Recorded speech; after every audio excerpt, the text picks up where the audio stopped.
You know, no matter how well prepared I am for a Slickers, it never goes the way I think it should go.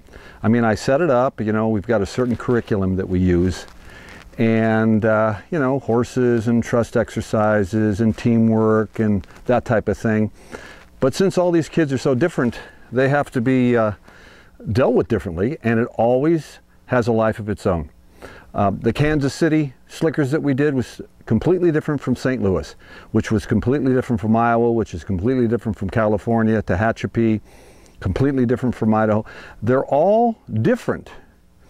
And that's really important to kind of acknowledge, because when you're dealing with people or you're dealing with kids, there is no set way to deal with them. You've got to think on your feet. You've got to improvise.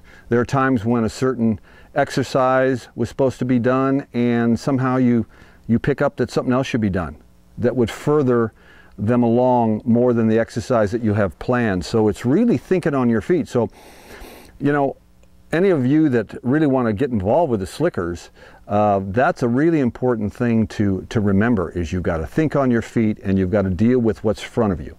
Just like you did when you worked with a horse. You don't treat all horses the same way. They have all their own personalities. There's such a parallel between working with people and working with horses.